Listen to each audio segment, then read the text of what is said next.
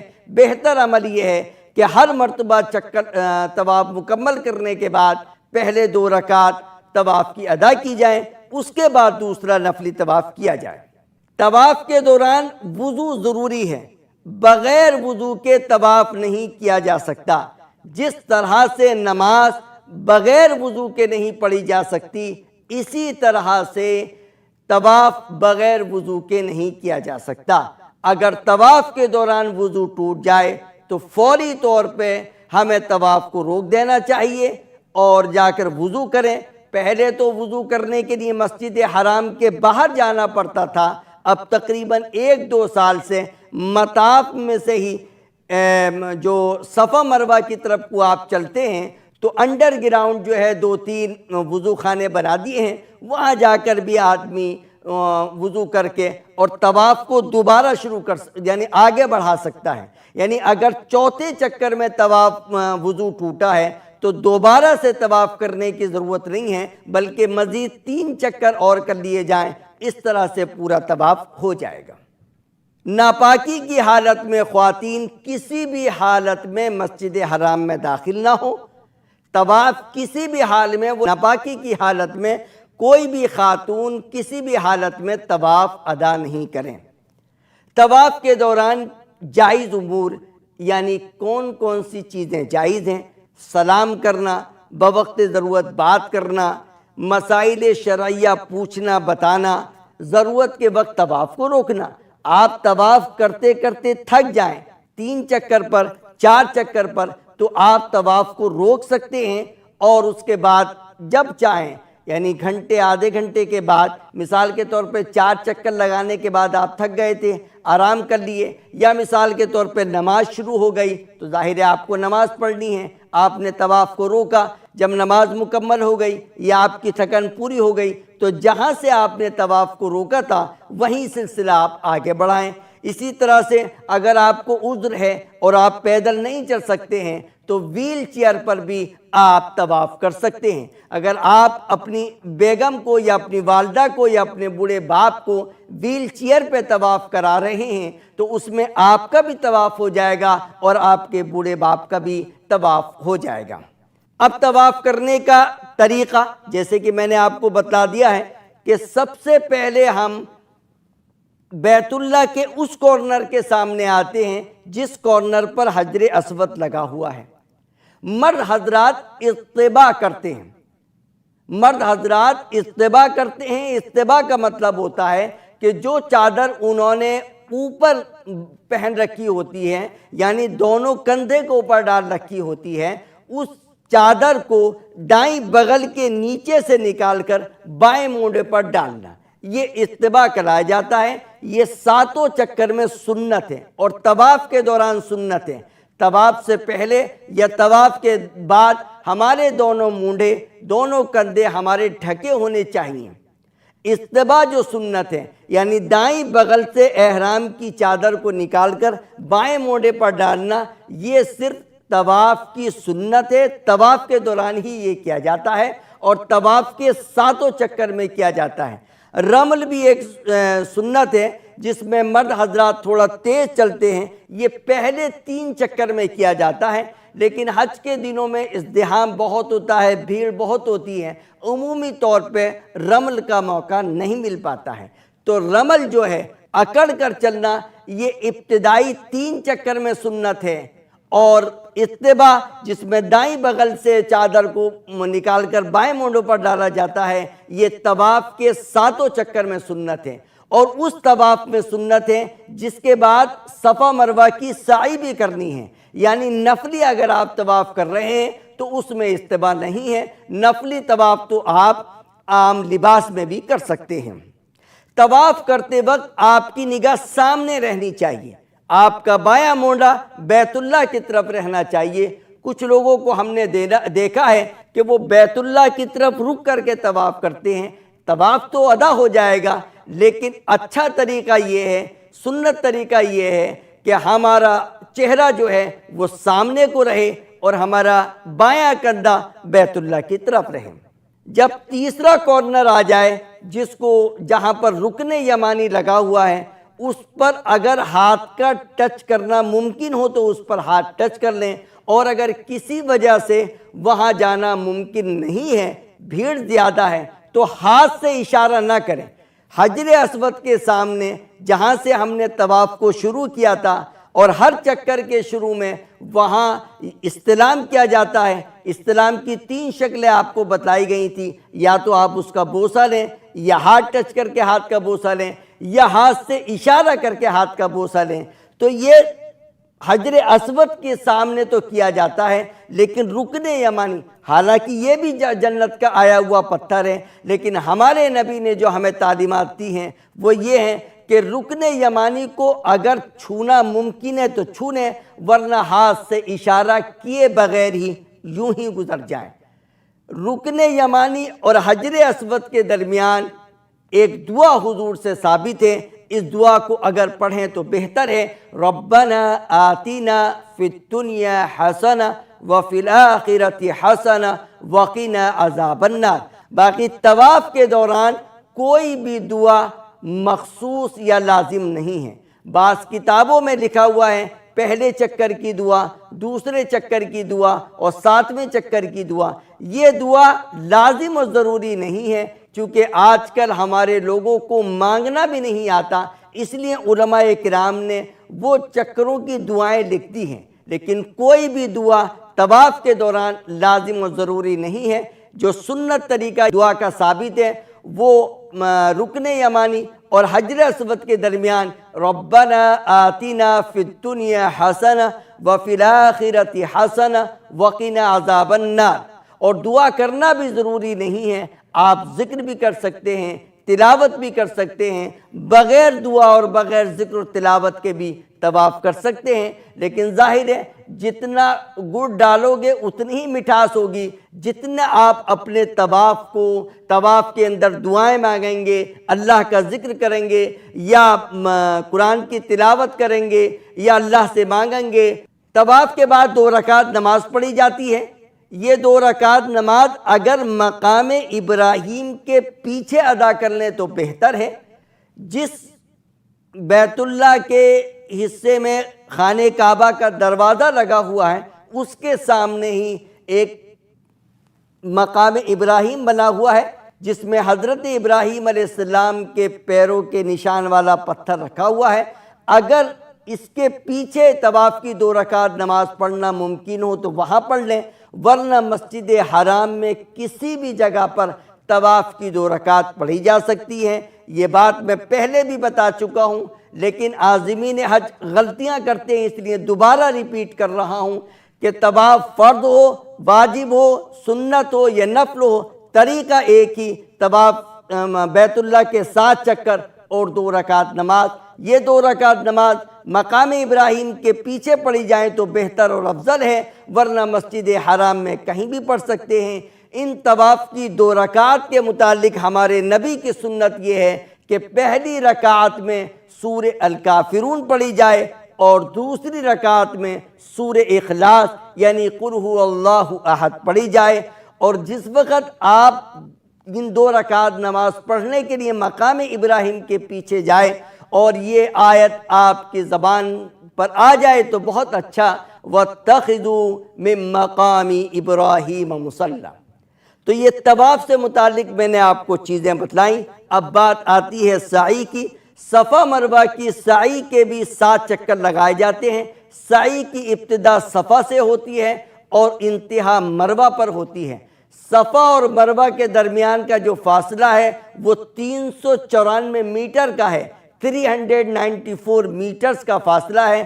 تو 7 چکر میں تقریباً 3-4 کلومیٹر کا ایریا بیٹھتا ہے پورے صفا مروہ کی سعی کے دوران۔ جب آپ طواف سے فارغ ہو جائیں گے تو جہاں سے آپ نے طواف شروع کیا تھا یا جہاں آپ کا طواف ختم ہوا ہے، آپ پیچھے کی طرف دیکھیں گے بلڈنگ میں ہری ٹیوب لائٹ لگی ہوئی ہوں گی، اسی میں نیچے بیسمنٹ میں آپ چلے جائیں گے۔